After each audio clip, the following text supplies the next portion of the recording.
अथ मंत्रपाठः।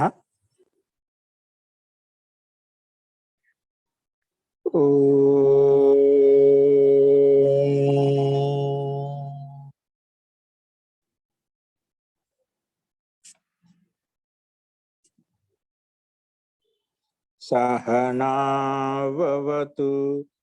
सहनौ भुनक्तु सह वीर्यं करवावहै तेजस्विनावधीतमस्तु मा विद्विषावहै। ओम शांति शांति शांति।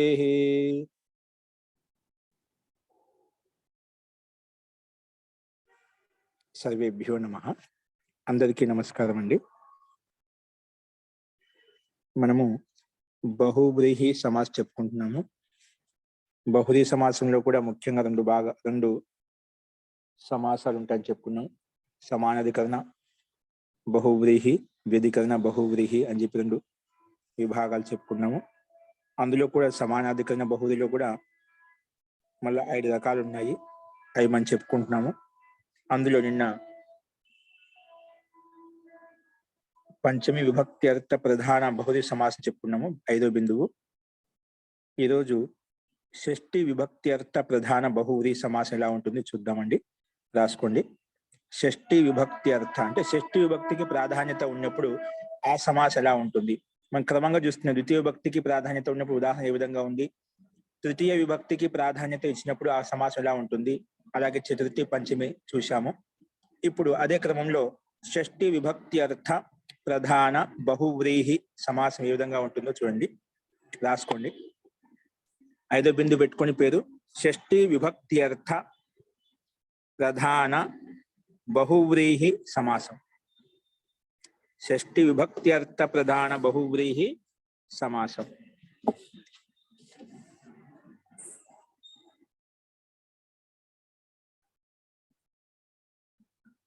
ఆర్ధన విభక్తి అంతనా సార్? ఏంటండి విభక్తి ఆర్ధన విభక్తి అంతనా? విభక్తి అర్థ అంత కాదు, విభక్తి అర్థము। షష్ఠి విభక్తి అర్థ ప్రధాన షష్ఠి విభక్తి అర్థ ప్రధాన బహువ్రీహి సమాసం। ఓకే, ఇవి ఎగ్జాంపుల్ రాసుకోండి।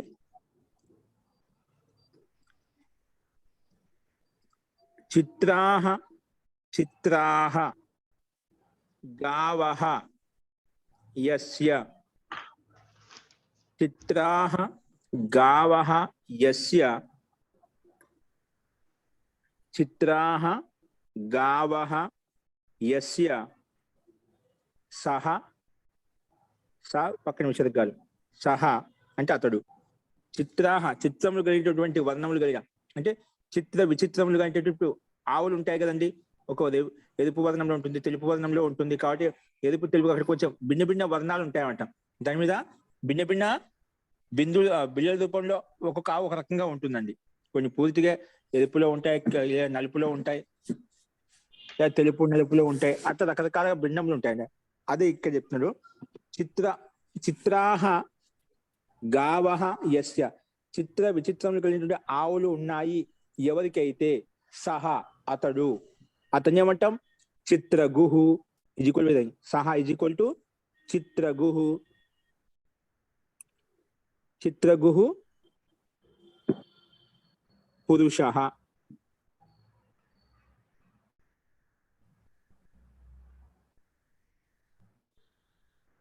అతను ఏమంటా అంటే ఆ రంగు బిరంగులు కలిగినటువంటి ఆవులు ఎవరికైతే ఉన్నాయో ఆ వ్యక్తిని ఏమంటున్నామంటే ఆ గోవుల యొక్క మాలిక్ స్వామి ఎవరైతే ఉన్నారో అతన్ని ఏమని పిలుస్తాము, చిత్రగుహు పురుషః అని పిలుస్తాము, చిత్రగుహు అంటామంట। అంటే ఇక్కడ అన్యపదం ప్రాధాన్యమైంది। చిత్రాః గావః యస్య సహ ఈక్వల్ టు చిత్రగుహు, పక్కన అన్యపదం పురుషః అని అధ్యాహరణ చేసుకుంటాం। చిత్ర విచిత్ర రంగులు కలిగిన ఆవులు ఉన్నాయి, ఆ పురుషుడికి ఉన్నాయి, ఆ పురుషుడు ఏదైనా కావచ్చు, గోపాలుడు కావచ్చు, రాముడు, కృష్ణుడు ఎవరికైతే ఉన్నాయో ఆ వ్యక్తి విశేషం. అలాగే చిత్రగుహు పురుష అంటాం.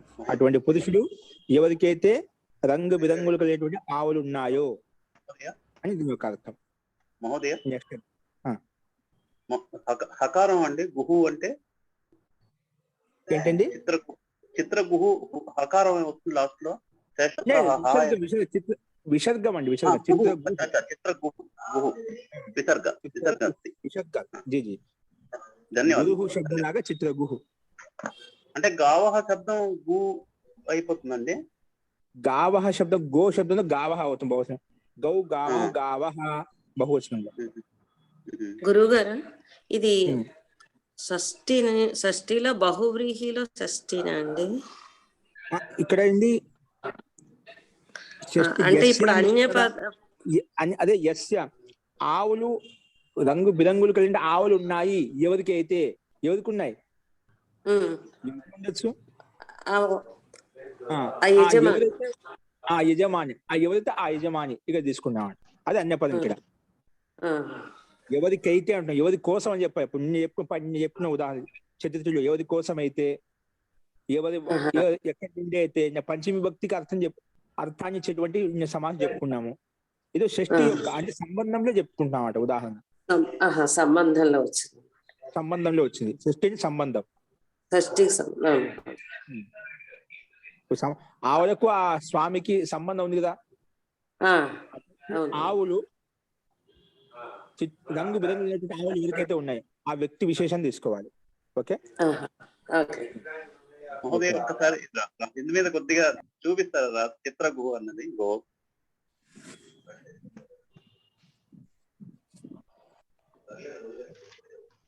చూడండి, ఇక్కడ పదం సింపుల్ గానే ఉంటుంది. ఇది చిత్రగుహు కనిపిస్తుందండి. చిత్రగుహు. ధన్యవాదాలు మహోదయ.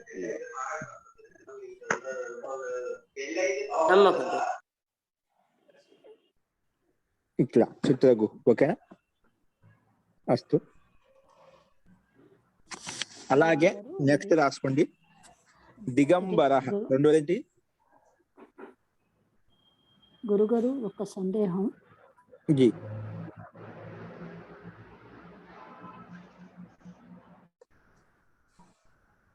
చెప్పండి.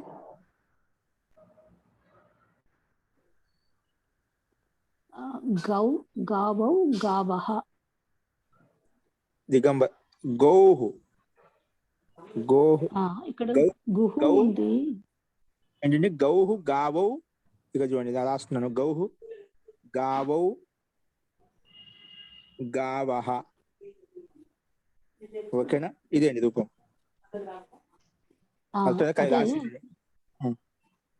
గౌహు గావో గావహ కరెక్టే. ఇక్కడ గుహు అని వచ్చింది ఎట్లాగో. అది గో స్త్రీయో రూప సబ్జెక్ట్స్ నియమం ప్రకారంగా ఓకారానికి ఉకారం అయిపోతుంది. అంతిమంలో ఓ ఉంది కదా, దానికి ఉకారం అయిపోతుంది వ్యాకరణ నియమం ప్రకారంగా. గో స్త్రీయో రూప సబ్జెక్ట్స్ ప్రకారంగా ఉకారం అయిపోతుంది లాస్ట్ లో చిత్రగుహ అనేది. ఓకేనా? ఒక్కసారి ఆ సూత్రం చెప్తారండి. గో స్త్రీయో రూప సర్జనస్య. ఆ సూత్రం ప్రకారం హ్రస్వం అయిపోతుంది. అంతిమంలో ఉండే ఓకారానికి హ్రస్వం అయిపోతుంది. సూత్రం నెంబర్ ఎంత సార్? గో స్త్రీయో రూప సర్జనస్య 5/2/48.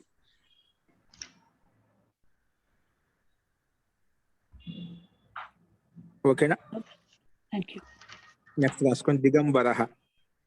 దిగంబర దీనికి విగ్రహవాక్యం ఏంటి రాసుకోండి.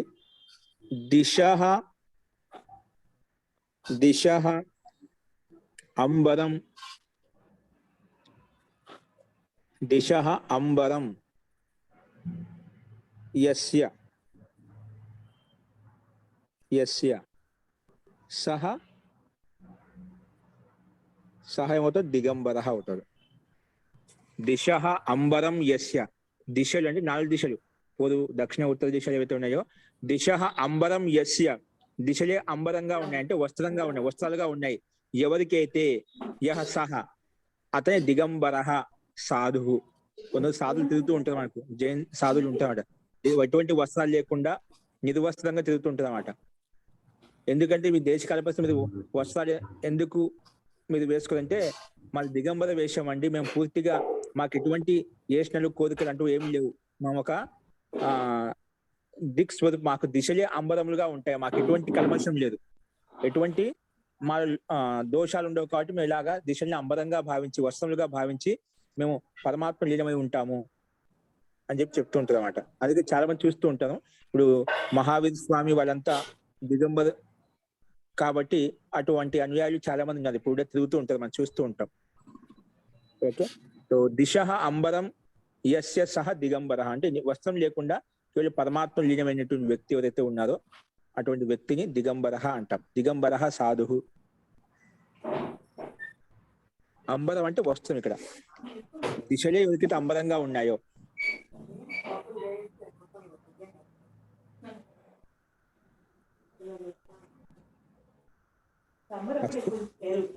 నెక్స్ట్ రాసుకోండి. పీతాంబర. పీతాంబర కొంత పీత వస్త్రం ఎప్పుడు ధరిస్తూ ఉంటారు, అందుకే అతన్ని పీతాంబరుడు అంటాం. పీతాంబర. పీతాంబర రాష్ట్ర విగ్రహానికి పీతాని అంబరాని యస్య. పీతాని పీతాని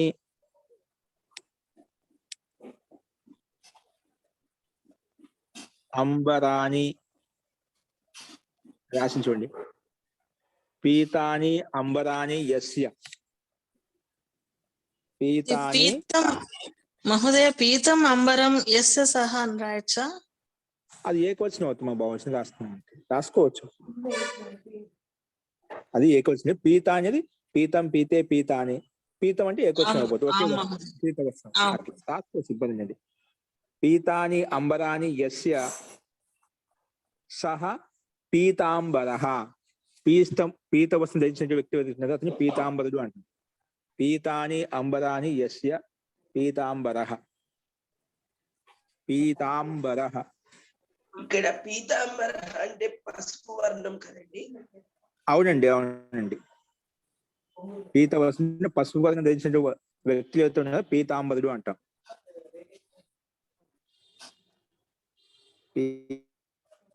పీతాంబర ఎవరు? పురోహిత. కొంతమంది పురోహితులు ఉంటారు, పండితులు ఉంటారు. అది పూజా అనుష్ఠానంలో ఉన్నప్పుడు వాళ్ళు పీత వస్త్రం ధరిస్తూ ఉంటారు అన్నమాట. వాళ్ళకి ఒక వేషం ఉంటుందన్నమాట. గుడిలోకి ప్రవేశించాలంటే వాళ్ళు పీత వస్త్రం ధరించి వాళ్ళు పూజానుష్ఠానాలు చేస్తూ ఉంటారు అన్నమాట. అట్లా కొంత సాధువులు ఉంటారు, వానప్రస్థులు ఉంటారు. ఓకే, అస్తు.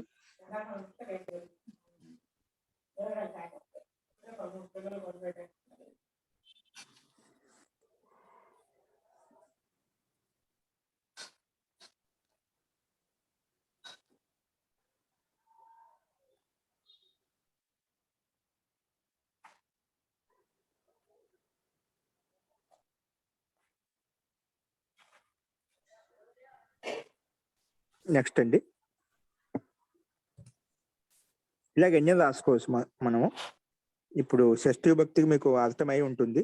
నెక్స్ట్ రాసుకోండి, 7వ బిందు రాసుకోండి. ఇప్పుడు సప్తమి విభక్తి యొక్క రూపం ఏ విధంగా ఉంటుందో చూద్దాం. మహోదయ ఒక్క నిమిషం. గోస్త్రియో ఉపసర్జనస్య అని చెప్పారు, సూత్రం నెంబర్ ఎంత చెప్పారండి? 5-2-49. 48. 48. సరే సార్. నెక్స్ట్ బిందు రాసుకోండి, 6వ బిందు రాసుకోండి. సప్తమి విభక్తి అర్థ ప్రధాన. సప్తమి విభక్తి అర్థ ప్రధాన బహువ్రీహి. సప్తమి విభక్తి అర్థ ప్రధాన బహువ్రీహి. సప్తమి విభక్తి అర్థ ప్రధాన బహువ్రీహి.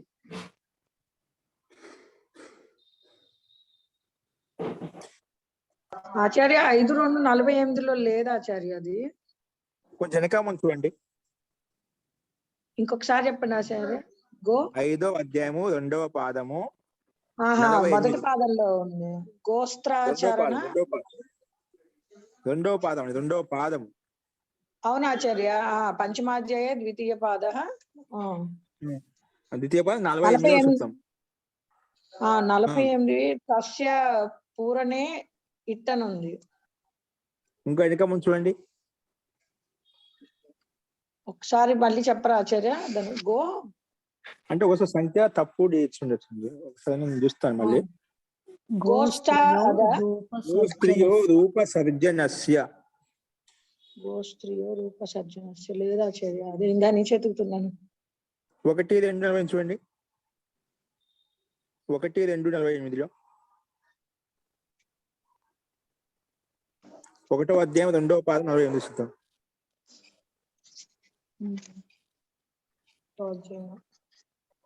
పంచమాధ్యాయం అన్నారు ఆచార్య. అంటే సంఖ్య బై మిస్టేక్ పడిందో నేను చూస్తున్నా అట.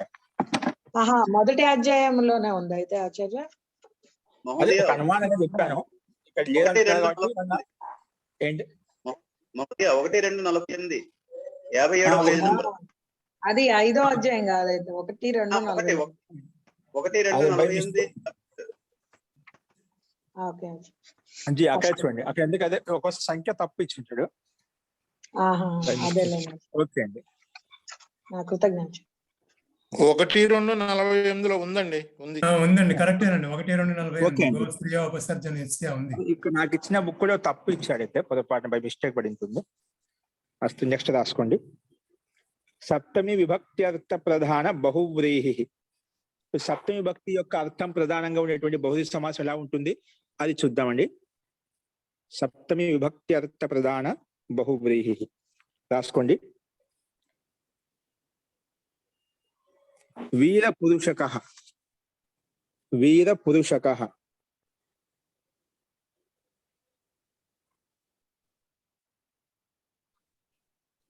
ఎగ్జాంపుల్ ఏంటి ఇక్కడ చూడండి. వీర పురుషకః. పురుష ఇక్కడ సమాసంతో క ప్రత్యయం వచ్చింది. వీర పురుషకః. ఓకే, వీర పురుషకః. వీర పురుషకః. ఓకే, వీర పురుషక. ఇది మనకు ఉదాహరణ. దీనికి విగ్రహవాక్యం వస్తుంది. వీరాహ పురుషాహ. చూడండి, వీరాహ పురుషాహ. వీరాహ పురుషాహ. యస్మిన్. యస్మిన్. యస్మిన్ గ్రామే. బ్రాకెట్ పెట్టుకుంది. యస్మిన్ గ్రామే. యస్మిన్ గ్రామే. గ్రామే బ్రాకెట్ పెట్టుకుంది. యస్మిన్ సహ. యస్మిన్ వీరాహ పురుషాహ. యస్మిన్ సప్తమి భక్తి. యస్మిన్ సహ. ఆ గ్రామాన్ని వీరాహ పురుషాహ యస్మిన్ గ్రామే సహ వీర పురుషకో గ్రామః. వీర పురుషకః గ్రామః. వీర పురుషుడు ఉండేటువంటి గ్రామాన్ని వీర పురుషకో గ్రామాః అంటాం. సహ వీర పురుషకః పక్కన పక్క పదం వస్తే గ్రామః అని అన్య పదం. అంటే వీర పురుషులు ఉండేటువంటి గ్రామాన్ని వీర పురుషకో గ్రామః అని చెప్పి చెప్తామట. వీర పురుషక అంటే అర్థం ఏంటి మనం అర్థం చేసుకోవాలి. మరి వీర పురుషులు ఉండే గ్రామాన్ని వీర పురుషకః అని చెప్పి అది మనకు ఈ విగ్రహవాక్యం తెలియలేదు అనుకోండి, మనకు అది అర్థం ఏంటి? వీర పురుషకః అంటే ఏంటి? ఒక పురుషుడు తీసుకోవాలన్నా ఏంటి? వీరులు ఎవరైతే ఉన్న వాళ్ళని తీసుకోవాలన్నా కాదు. ఏ గ్రామంలో అయితే వీర పురుషులు ఉన్నారు అటువంటి గ్రామాన్నే మొత్తం ఇక్కడ వీర పురుషకో గ్రామః అని చెప్పుకుంటున్నామని చెప్పి అర్థం చేసుకుంటాం. వీరాహ పురుషాహ యస్మిన్ సహ వీర పురుషకః గ్రామః. అటువంటి గ్రామము ఏ గ్రామంలో అయితే వీర పురుషులు ఉన్నారో దాన్ని వీర పురుషకః గ్రామః అంటాం. ఓకే ఓకే ఇక సప్తమి విభక్తి ప్రాధాన్యత ఇవ్వండి. యస్మిన్ అని వచ్చిందన్నమాట. క్రమంగా మనకు యం, ఏన, యస్మై, యస్యాహ, యస్యాహ, యస్య, యస్మిన్ అట్లా మనం క్రమంగా ద్వితీయ తృతీయ విభక్తికి ప్రాధాన్యత ఉన్నప్పుడు ఎలా ఉంటాయి అనేది మనం చూస్తూ వస్తున్నాము. ఇప్పుడు అదే సందర్భంలో సప్తమి విభక్తికి ఉదాహరణ చూసాం. నెక్స్ట్ రాసుకోండి. శిక్షిత కన్యః. శిక్షిత కన్యః ఇది చెప్పని ఇష్టం అటువంటిది. దీనికి సమాసం చెప్పండి, విగ్రహవాక్యం చెప్పండి. శిక్షిత కన్య. విగ్రహవాక్యం చెప్తా. శిక్షిత శిక్షిత శిక్షికా కన్యాః యస్మిన్. అంతే. శిక్షితాః కన్యాః యస్మిన్ నగరే, యస్మిన్ దేశే, యస్మిన్ గ్రామే. శిక్షికాః శిక్షిత కన్యాః శిక్షించబడ్డారు కన్యలు ఏ గ్రామంలో అయితే, ఏ నగరంలో అయితే, ఏ దేశంలో అయితే అటువంటి గ్రామాన్ని, అటువంటి దేశాన్ని, అటువంటి నగరాన్ని మనం ఏం తీసుకోవచ్చు. సహా గ్రామహానా, దేశానా, నగరమా, ఏదో ఒక కుటుంబమా, కుటుంబం తీసుకో. శిక్షితాః కన్యాః యస్మిన్ కుటుంబే, ఏ కుటుంబంలో శిక్షిత అందరు స్త్రీలు చదవబడ్డారు. అట్లా మనం ఏం తీసుకోవచ్చు. యాస అని పూర్తి చేయొచ్చా మహోదయ ఆ వాక్యాన్ని? శిక్షితాః ఏంటిది? కన్యాః యాసా. యాస ఎవరైతే ఒకవేళ ఉన్నారో ఆమె అన్యపదం అనేది అన్యపదం అయితే నువ్వు ఒక స్త్రీలింగం పెట్టుకున్నావు అనుకోండి, అప్పుడు ఓకే. ఇప్పుడు మనకి శిక్షితాః కన్యాః యస్మిన్ గ్రామే, ఏ గ్రామం శబ్ద పుల్లింగం అంటే ఏ అన్యపదం ఏంటి? ఒకవేళ అన్యపదం అనేది స్త్రీలింగం ఉంటే నువ్వు పెట్టుకోవచ్చు. శిక్షితాః గ్రామం కన్యాః కాబట్టి అది అలా వచ్చింది. పుల్లింగం వచ్చినాడు. ఒకే పాఠశాల పెట్టాము అనుకోండి, పాఠశాల స్త్రీలింగం, అప్పుడు పెట్టుకోవచ్చు. శిక్షితాః కన్యాః యస్మిన్ యస్యాం సహ పాఠశాల, ఏ పాఠశాల అయితే ఎక్కువగా కన్యలు చదువుకున్నారో, శిక్షించబడ్డారో అటువంటి పాఠశాల. యస్యాం సహా అని రాయాలండి. యస్యాం సప్తమి భక్తి కదా స్త్రీలింగంలో. యస్యాం సహా, పాఠశాల ఒకటి కాబట్టి సహా. శిక్షితాః కన్యాః యస్యాం సా పాఠశాలాయాం, సా పాఠశాల, శిక్షిత కన్యా పాఠశాల, శిక్షిత కన్యాః పాఠశాల. గురుగారు అలా వస్తుంది. కుటుంబంలో అని చెప్పడానికి కుటుంబం నపుంసకలింగం కాబట్టి కుటుంబే, యస్మిన్ కుటుంబే. శిక్షితాః కన్యాః అనే అంటామా? యస్మిన్ కుటుంబే, కుటుంబం కదా, యస్మిన్ కుటుంబే సహా. అది కాదండి, శిక్షితాః కన్యాః అనేది కామన్ గా వస్తుంది అండి. అయితే శిక్షిత కన్య అన్యపదం పుల్లింగం అయిందనుకోండి, అన్యపదం పుల్లింగం అయితే శిక్షిత కన్య అని చెప్పాము. అన్యపదం స్త్రీలింగం అనుకో, శిక్షిత కన్యా పాఠశాల. గురుగారు కుటుంబే అనేది పుల్లింగం కదా, నపుంసకలింగం కుటుంబం. నపుంసకలింగం. అప్పుడు ఎట్లా చెప్తాము? కుటుంబ పుల్లింగం అనుకోండి, అంటే శ్రీపది పదాన్ని బట్టి ఉంటుంది. ఈ కుటుంబ అని నపుంసకలింగం అనిపిస్తుంది, కానీ కుటుంబ అని చెప్పుకోవచ్చు మనం. అప్పుడు శిక్షితః కన్యాః కుటుంబః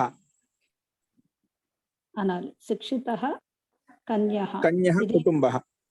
యస్మిన్ అదే యస్య సహా అనక్కర్లేదండి. యస్య అని షష్ఠి కదా, ఏ కుటుంబం యొక్క అంటే ఏ కుటుంబంలో యస్మిన్ అనాలి. ఏ కుటుంబంలో, లోపల అందున ఏమొస్తుంది? సప్తమి కదా, సప్తమి అండి. ఓకే, అట్లా అన్నమాట. గురుగారు అక్కడ బహువచనంలో చెప్పాలి అంటే ఏది ఇదే వాక్యనా? కాదు, కన్యలు చాలా మంది ఒక కుటుంబంలో. శిక్షితాః కన్యాః యస్మిన్ యయోః యేషు కుటుంబేషు పూర్తిగా అన్ని పాఠశాలాసు, అప్పుడు బహువచనం పెట్టుకుంటాం. యస్మిన్ యయోః యేషు, యస్మిన్ సప్తమి భక్తి ఏకవచనము, యయోః ద్వివచనము, యేషు బహువచనం అండి. యేషు పాఠశాలసు సహ తౌ తే గ్రామాః, తే పాఠశాలాః, తే కుటుంబాః. శిక్షితాః కన్యాః యేషు కుటుంబేషు, ఏ కుటుంబాల్లో అయితే, ఒక కుటుంబంలోనే చెప్పచ్చు. యేషు అంటే కుటుంబేషు రావాలి. ఒకటే కొన్ని యస్మిన్ కుటుంబే, అప్పుడు యస్మిన్ యస్మిన్ కుటుంబే, యస్మిన్ కుటుంబే, యయోః కుటుంబయోః, యేషు కుటుంబేషు. కుటుంబాలు అంటున్నాం కదా, దాన్ని బట్టి విశేషణ బట్టి మారుతున్నాం, విశేషాన్ని బట్టి విశేషణ మారుతుంది. అంటే ఇక్కడ నేను అన్య పదార్థము ఏ లింగంలో ఏ విభక్తిలో ఉంటుందో అదే ప్రకారం దాన్ని బట్టి చూసుకోవాలి. ఈ శిక్షిత కన్య, ఇప్పుడు కన్యా స్త్రీలింగం కాబట్టి కన్యా అనే ఉండాలి, శిక్షిత కన్యా అనే ఉండాలి. శిక్షిత కన్య, ఒక కన్య అయితే శిక్షిత కన్యా యస్మిన్, ఒకే కన్య చదివింది అనుకోండి దానికి అలా చెప్పాల్సిన అవసరం. శిక్షిత కన్య యస్మిన్ కుటుంబే, ఏ కుటుంబంలో ఒక కన్య చదువుకుందో అటువంటి కుటుంబాన్ని శిక్షిత కన్యా కుటుంబ అని చెప్పుకుంటాం. ద్వివచనం అయితే యయోహ కుటుంబోహ అని వస్తుంది కదండి. కుటుంబయోహు. అన్య పదార్థాన్ని బట్టి యస్యం ఉండాలా, యస్యాం ఉండాలా, యేషు ఉండాలా అది నిర్ణయించుకుంటాం, నిర్ధారించబడుతుంది. జీ జీ జీ. దాన్ని బట్టి స్త్రీలింగం శిక్షితా కన్యా, శిక్షితా కన్యా అలాగే ఉండాలి. శిక్షిత కూడా మనం బ్రాకెట్ లో విగ్రహవాక్యం ఇప్పుడు ఏం చెప్పాను, శిక్షిత కన్యా బహుశా పెట్టాను అని చెప్పాను. దీన్ని ఏ కోసం పెట్టుకోవచ్చు, శిక్షిత కన్యా ఒకే కోసం పెట్టుకోవచ్చు. శిక్షిత కన్యా ఒకే అంటే ప్రతి ఒకే కన్య శిక్షించబడింది ఎక్కడైతే, ఏ కుటుంబంలో అయితే, ఏ దేశంలో అయితే. కానీ మనకు అట్లా ఒకే కన్య ఉండే ఉంటే చాలా మంది ఉంటుంది, బహుశా పెట్టాం శిక్షితా కన్యా అని చెప్పి. మహోదయ ఇక్కడ ఈ సా కూడా చేంజ్ అవుతుందండి బహువచనం అయినప్పుడు. శిక్షితాః కన్యాః యేషు కుటుంబేషు తే, అది కూడా బహుశా మారిపోతుంది. తే కుటుంబాః అది కూడా మారిపోతుందండి. యేషు కుటుంబేషు తే, తే కుటుంబాః శిక్షిత కన్యా కుటుంబాః అని చెప్తామండి. అది కూడా మారిపోతుంది. క్యారెక్టర్ వచ్చేసిందండి. ఓకే, నెక్స్ట్ ఎగ్జాంపుల్ వస్తుంది. అలాగే ఇటువంటిదే బహు పండితాః చెప్పండి. బహు పండితాః, బహు పండితాః, బహు పండితాః, బహవః పండితాః యస్మిన్ గ్రామే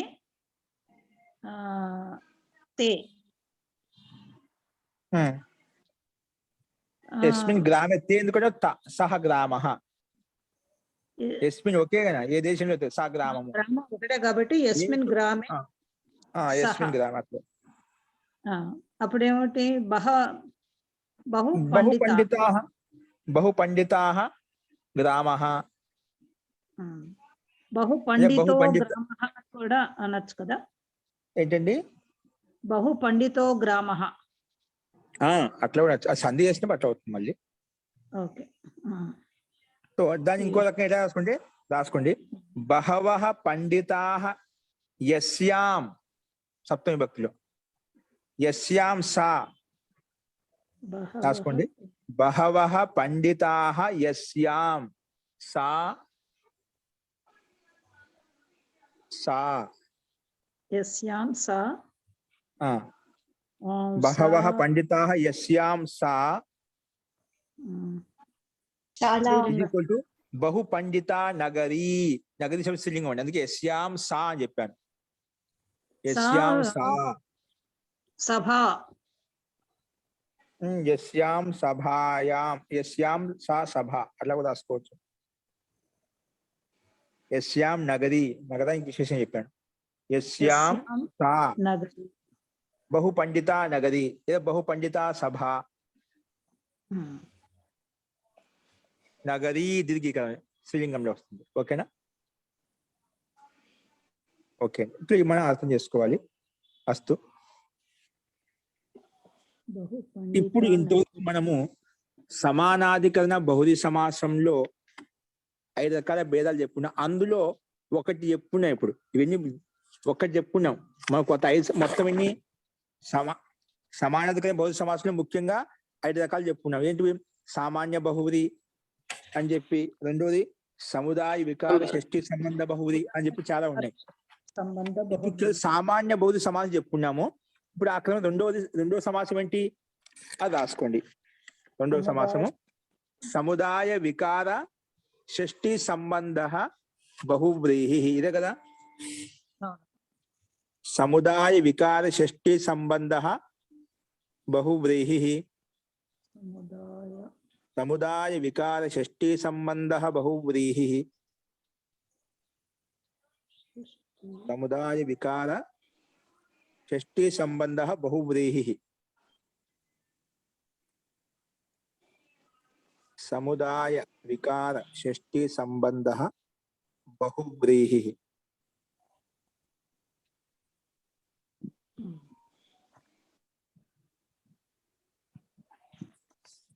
ఓకే, ఇది రెండవది. ఓకేనా? దీని యొక్క డెఫినేషన్ ఏంటి రాసుకోండి.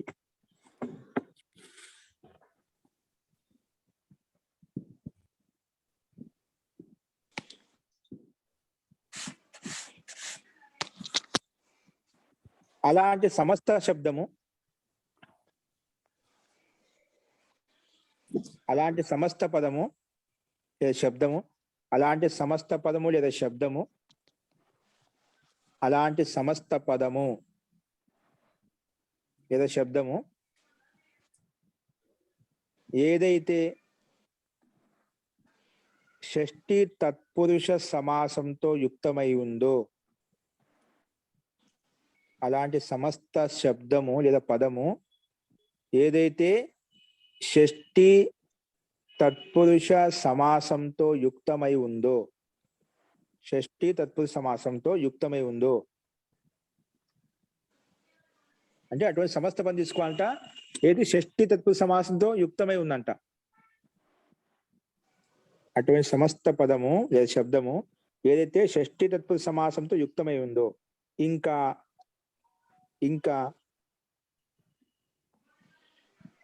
ఏ సమాసానికైతే పూర్వపదంలో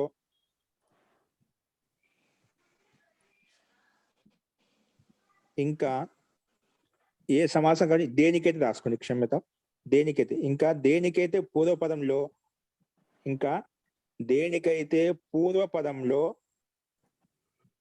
షష్ఠి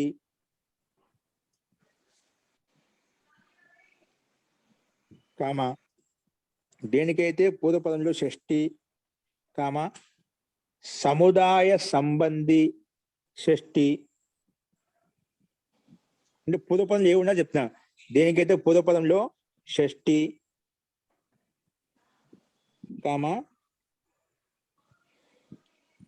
సముదాయ సంబంధి షష్ఠి, సముదాయ సంబంధి షష్ఠి అథవా అంటే లేదా వికార సంబంధి షష్ఠి, వికార సంబంధి షష్ఠి ఉంటే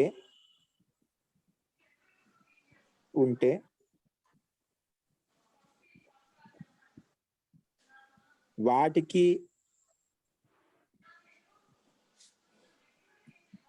వేరే శబ్దాలతోటి ఏవి సముదాయ సంబంధి షష్ఠి, వికార సంబంధి షష్ఠి, పూర్వపదంలో ఒక షష్ఠి చెప్పిన కదా, వీటికి అన్య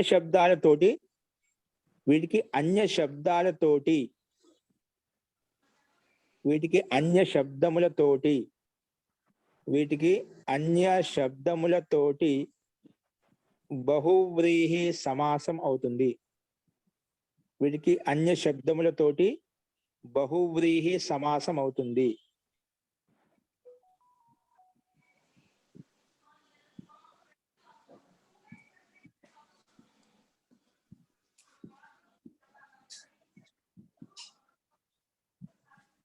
అన్య శబ్దంతో బహువ్రీహి సమాసం అవుతుంది.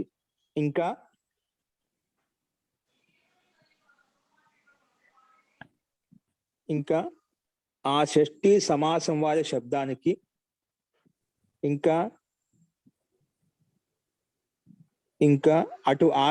అటువంటి షష్ఠీ సమాసం వారి శబ్దానికి అటువంటి షష్ఠీ సమాసం కలిగిన శబ్దానికి అటువంటి షష్ఠీ సమాసం కలిగినటువంటి శబ్దానికి ఉత్తర భాగము లోపిస్తుంది.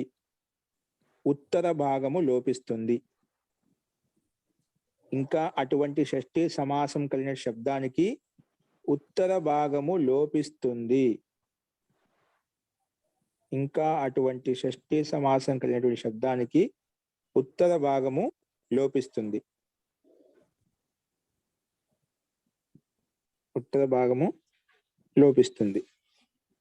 అనవసరం గోలగా ఉన్నా ఓకే, అర్థమైంది.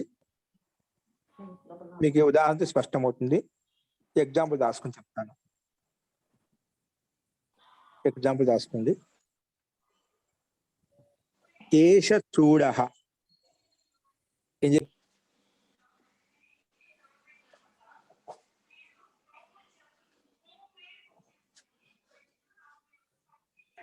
మ్యూట్ లో ఉన్నారు.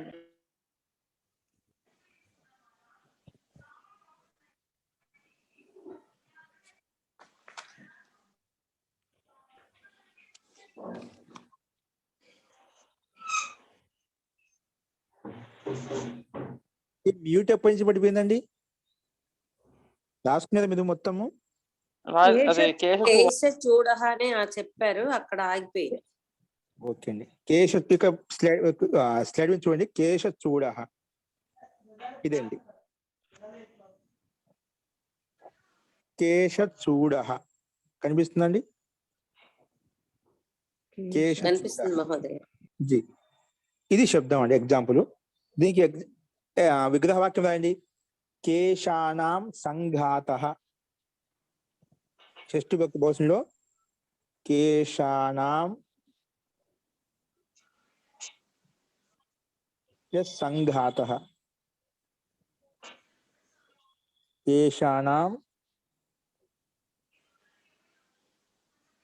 సంఘాతః. సంఘాతః అంటే ఏంటండి? సంయోగం.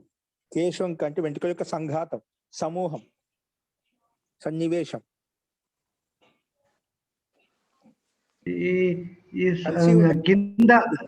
కింద మహాప్రాణం కాదానండి? మహాప్రాణం ఘాని మహాప్రాణమే కదండి ఇక్కడ.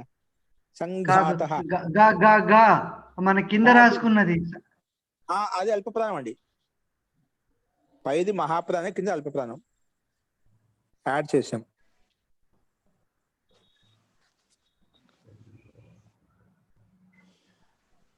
కేశానం సంఘాతః. సంఘాత అల్పప్రాణం మహాప్రాణం రాసేయచ్చండి. సంఘాతః అంటారు. సంఘాత రెండు రకాలు వినిపిస్తూ ఉంటుంది, కానీ ఇక్కడ మహాప్రాణం ఇచ్చాడు. మీరు చెప్పినట్టుగా మహాప్రాణం ఇచ్చాడండి. మహాప్రాణం రాసుకో. దీని పైన వస్తా అంటే ఇది రాస్తారు. ఓ తుగ్గా కాక గంగా సంఘాతః అని రాస్తారు. కేశానాం సంఘాతః ఈజ్ ఈక్వల్ టు కేశ సంఘాతః. వస్తుంది కేశ సంఘాతః. కేశ సంఘాతః.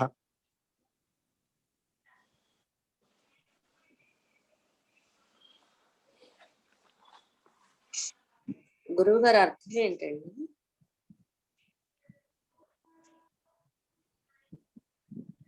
సంఘాతం కేశ యొక్క సమూహం. ఇప్పుడు ఆడవాళ్ళు కేశాలను మొత్తం బాగా అది లాగి మొత్తం ఒక ముద్దలా కట్టేస్తుంది కదా. చోటి అంటే చుట్టి ఒకే చోట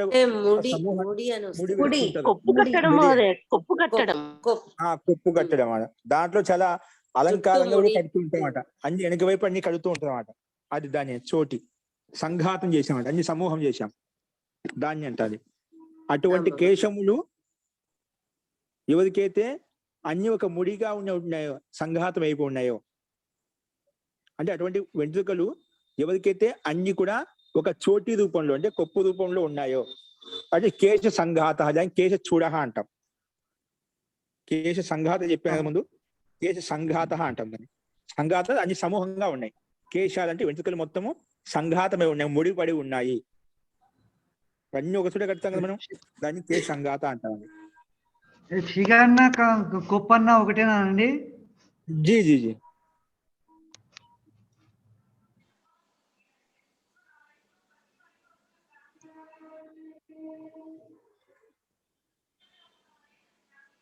మీకు కేసు చూడ చెప్పే కేసు సంఘాత చెప్పానా? చెప్పారండి.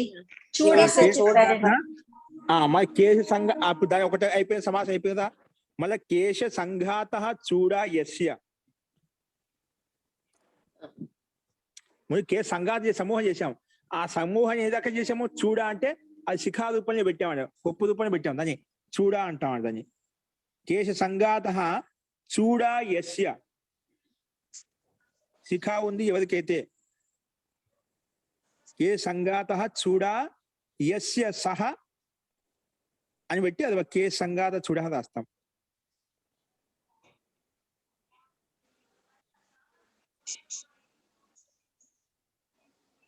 అటువంటి మనం ఎక్కువగా పిల్లలు కేశ సంఘాతః గురుగారు, కేశ సంఘాత చూడా యస్య, ఆ కే సంఘాత చూడ, కేశ సంఘాతకు చూడ ఎవరికైతే ఉందో సహా,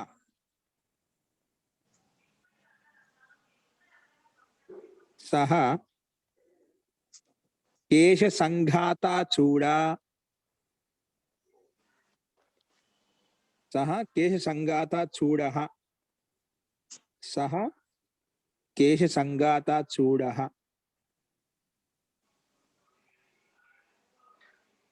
గురువారు ఇక్కడ 2 సమాసాలు ఉన్నాయండి.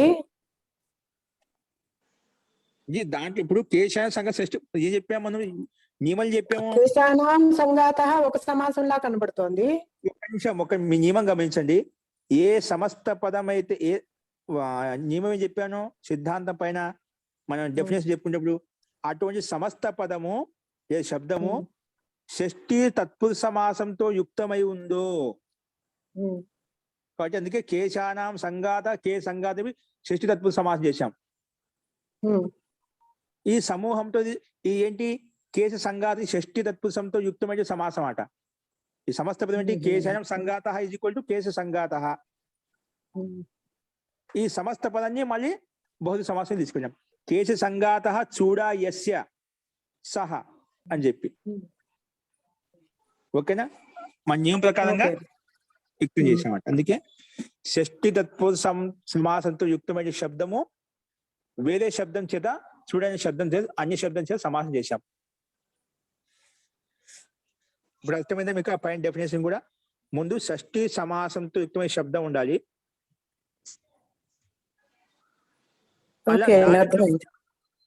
దానికి పూర్వపంచ షష్ఠి, సముదాయ సంబంధి షష్ఠి, వికార సంబంధి షష్ఠి ఉంటే అప్పుడు వేరే శబ్దం చేత బౌద్ధ సమాసం అవుతుంది అని చెప్పి మనం చెప్పుకున్నాం. ఓకే, ఈ రకంగా చూసుకోవాలి.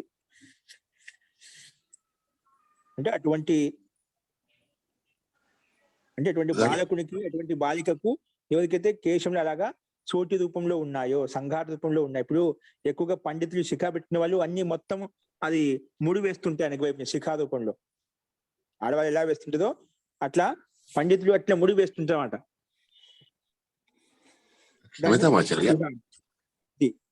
చూడ అంటే ముడినా మహోదయ? ఇప్పుడు స్త్రీమూర్తి అయితే యాస అని పెడతామండి. కేశానాం సంఘాత యస్య యాస అని పెడతామండి. స్త్రీకైతే సా స్త్రీ, ఒకేలా కేశ సంఘాత, కేశ సంఘాత, కేశ సంఘాత్ చూడ యస్యా, యస్యాహ అన్నామనుకోండి, సా కేశ సంఘాత బాలిక, కేశ సంఘాత స్త్రీ. ఓకేనా? యస్య స్థానంలో యస్యాహ పెడతాం. అప్పుడు యస్య సహ అంటున్నారు, సహ అనేది సాగా మారిపోతుంది. ఎందుకు యస్యాహ అనేది స్త్రీలింగంలోకి మారిపోయినప్పుడు సా కూడా స్త్రీలింగంలోకి మారిపోతుంది. ఓకే గురుగారు, అప్పుడు సమస్త పదం కేశ చూడ అవుతుందండి. కేశ చూడ బాలిక, కేశ చూడ బాలక. ఓకే, నెక్స్ట్ ఒకటి రాసుకోండి. సువర్ణలంకార, సువర్ణ లంకార. ఇది మనకు ఏం చెప్పాం కదా, పూర్వపం షష్ఠి, సముదాయ సంబంధి షష్ఠి కానీ లేదా వికార సంబంధి షష్ఠి అని చెప్పారు. వికారం చూపిస్తున్నాం ఇక్కడ, వికార అర్థంలో ఉదాహరణ చూపిస్తున్నాము. రాసుకోండి. సువర్ణలంకార, సువర్ణలంకార. ఇక్కడ చూడండి, సువర్ణ లంకారః, సువర్ణ లంకారః.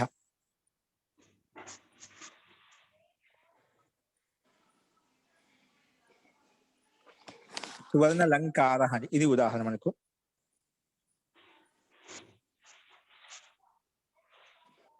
ఓకే, సువర్ణ లంకారః. దీనికి విగ్రహవాక్యం వస్తుంది సువర్ణస్య వికారః.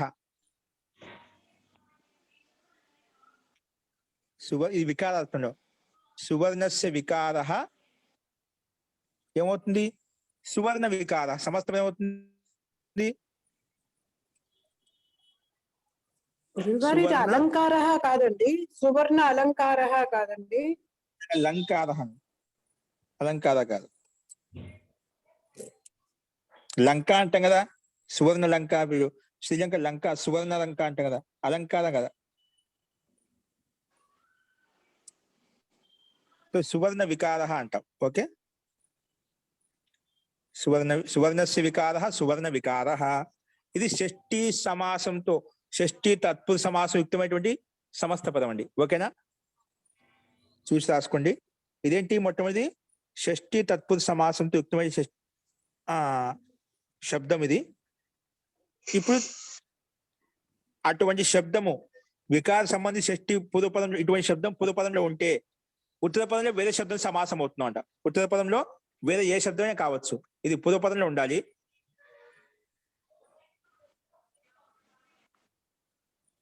అప్పుడేమవుతుంది? ఇప్పుడు సువర్ణ వికార అని చెప్పాం. సువర్ణ వికార అలంకార యస్య, అప్పుడు మనం రాసుకోవచ్చు అలంకార శబ్దాన్ని. షష్ఠి సమాసంలో వికార అని చెప్పాము.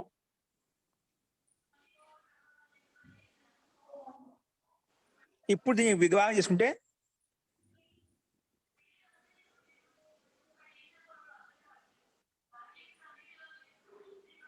సువర్ణ వికారః అలంకారః. సువర్ణస్య వికారః సువర్ణ వికారః. ఇప్పుడు సువర్ణ వికారః అలంకారః యస్య, ఈ సువర్ణ వికార అలంకారం చేసాం ఎక్కడైతే, ఇప్పుడు వస్తుంది మన అలంకారః. సువర్ణ వికారః అంటే అలంకారః యస్య. సువర్ణ వికారం అంటే అలంకారం, అంటే దానికి ఇంకో రకంగా అలంకారం ఇచ్చాం, అలంకరించామట సువర్ణాన్ని. సువర్ణ వికారః అలంకారః యస్య. ఇక్కడ ఏ పదం ఉన్నా రాసుకోవచ్చు. అది మన ఇష్టం. అలంకారః యస్య సహ, యస్య సహ ఈజ్ ఈక్వల్ టు సువర్ణ వికార అలంకారః. అలంకారం ఇష్టం, అలంకారం రాయండి. సువర్ణ వికార అలంకారః, దాన్ని కలిపితే ఏమవుతుంది? సంధి చేస్తే సువర్ణాలంకారః అయిపోతుంది. సంధి చేసినప్పుడు సువర్ణ వికారః ప్లస్ అలంకారః ఈజ్ ఈక్వల్ టు సువర్ణ లంకారః పురుషః.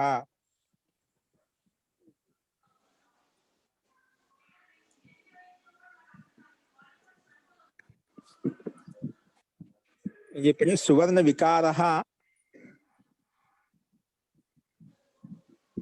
సువర్ణ వికారః అలంకారః యస్య, సువర్ణ వికారః అలంకారః యస్య సహ, యస్య సహ సువర్ణలంకారః పురుషః. సువర్ణలంకారః పురుషః. సువర్ణ వికారః ప్లస్ అలంకార సంధి చేస్తే సువర్ణ. ఇక్కడ మనం ఏం చెప్పాం గోపదము? ఇక్కడ షష్ఠీ సమాసం ఉన్న శబ్దానికి ఉత్తర భాగం లోపిస్తుంది చెప్పాం కదా. ఇక్కడ మనకేంటి విగ్రహవాక్యంలో? సువర్ణ వికారః అలంకారః యస్య సహ అని చెప్పాం కదా. ఇక్కడ సువర్ణ వికారః అలంకారః ఉంది. ఇక్కడ వికార శబ్దం ఎలా లోపించిందంటే ఉత్తర పదం లోపించింది అని చెప్పి ఇందుకోసం ఆడ సమస్త పదం సువర్ణ లంకారః అని చెప్పాం. కానీ వికార శబ్దం ఎలా ఎక్కడ వెళ్ళిపోయింది అంటే ఉత్తర భాగస్య లోపః భవతి అని చెప్పి లాస్ట్ బిందు చెప్పాను. చూడండి, డెఫినెట్ చెప్పాను.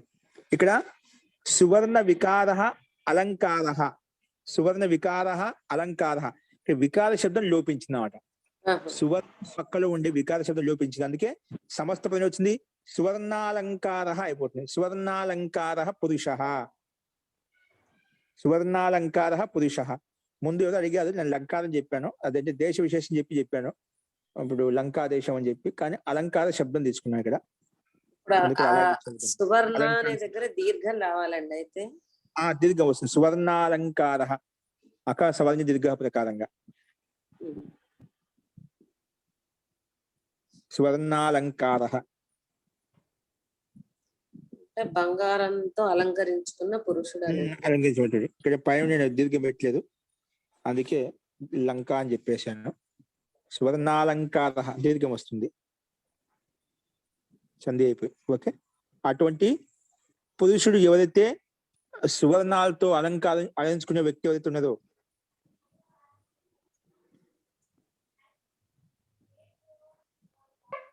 ఈ అవగ్రహ చిహ్నం పెడితే లంక కిందికి వస్తుందా అండి? ఏంటండి అవగ్రహ చిహ్నం పెడితే లంక కిందికి వస్తున్నప్పుడు చిహ్నానికి సువర్ణ లంక అన్నప్పుడు నేను రాదండి. ఇక్కడ అవగ్రహ చిహ్నం రాదు. అవగ్రహ చిహ్నం రావాలంటే కొన్ని వేరే విధంగా ఉండాలి. ఓకేనా? ఓకే అండి. అందుకే దీని అర్థం సువర్ణ అలంకార పురుష అంటే అటువంటి పురుషుడు ఎవరికైతే ఆభూషణాలు స్వర్ణానికి తయారై ఉన్నాయో, సువర్ణాలతో తయారైనటువంటి పురుషుడు, అలంకారం సువర్ణాలు తయారు చేసినటువంటి పురుషుడు అని అర్థం చేసుకోవాలి. ఈ రకంగా మనం కొంచెం చూసాము. ఇది సముదాయంలో చూసుకున్నాం. ఇప్పుడు ఒక శబ్దంలో కాకుండా సమస్త పదంలో మహోదయ సముదాయ వికార షష్ఠి సంబంధ బహుది అని చెప్పి చెప్పుకున్నమాట. రెండవది జీ చెప్పండి. ఇప్పుడు సువర్ణాలంకార పురుష అయింది, అదే స్త్రీ అని రావాలంటే అప్పుడు సువర్ణాలంకార దీర్ఘం వస్తుందండి. జీ దీర్ఘం పెట్టుకొని మనం అక్కడ కూడా స్త్రీ పెట్టుకోవాలి. అంతే, దానికి సంబంధించినటువంటి షష్ఠీ భక్తి పెట్టుకోవాలి. స్త్రీలింగానికి సంబంధించిన షష్ఠీ భక్తి పెట్టుకోవాలి, అంతే కదా, పెట్టుకోవాలి. అప్పుడు ఇక్కడ యస్యాహ అలా మారిపోతుంది. అవునవును, యస్యాహ సా వస్తుంది, యస్యాహ సా సువర్ణాలంకార స్త్రీ లేదా బాలిక ఏదైనా పెట్టుకోవచ్చు. పెట్టుకున్నప్పుడు ఇక్కడ సువర్ణాలంకార దీర్ఘం వచ్చి అక్కడ బాలిక లేకపోతే స్త్రీ అని వస్తుంది. స్త్రీ అనగా అది పెట్టుకుంటాం. ధన్యవాదాలు మహోదయ. గురువు గారు, ఇక్కడ సువర్ణస్య వికార, అసలు ఈ వికార అనేది ఎందుకు వస్తుందండి? ఒక ఆభూషణం యొక్క ఇప్పుడు మనకు ఒకే సువర్ణ ఒకటే తత్వం ఒకటే ఉంటుందండి.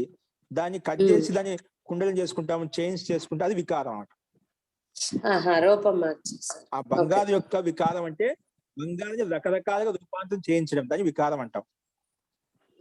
అంటే ఇక్కడ వికారం అంటే నేను రూపం లాగా అనుకుంటున్నాను. సరే, అర్థమైంది. అట్లా వికారం అంటే పరిణామం, అంటే మార్పు, భిన్న భిన్న రూపాలు రూపం మారటం, అది వికారం అంటే. ధన్యవాదాలు. రెండవది, మూడవది రాసుకోండి. ఇప్పుడు మనకు రెండవది అయిపోయిందండి. మనకు మొత్తం సామాన్య బహుది, రెండవది సముదాయ వికార షష్ఠి సంబంధ, మూడో సమాసం ఏంటి? ప్రాది బహువ్రీహి. రాసుకోండి. మూడో సమాసం ఏంటి? మనకు సమానాధికారి బహుది సమాసకి 5 రకాలు చెప్పుకున్నారు. అందులో మూడవది ప్రాది బహువ్రీహి సమాసం. రాసుకోండి. ప్రాది బహువ్రీహి సమాసం. ప్రాది బహువ్రీహి సమాసం. ఇది మన రేపు చెప్పుకుందాం లేండి, చాలా ఉంది. ప్రాది బహువ్రీహి సమాసం అనేది. అస్తు. ఆది అంటారండి. ప్రాది అంటే పరాని నిర్దోషి కొన్ని ఉపసర్గాలు ఉన్నాయి, అవన్నీ అంటే ఈ ఉపసర్గాలు యుక్తమైనటువంటి సమాసం అయితే ఉందో దాన్ని ప్రాది తత్పురుష సమాసం అంటాం. అది ఎలా? ప్రాది బహుది సమాసం, తత్పురుషం కాదు, ప్రాది బహుది సమాసం. ఈ ఉపసర్గాలు ఏ విధంగా ఉంటుందని రేపు చూద్దాం. అస్తు. మంత్రపాఠ.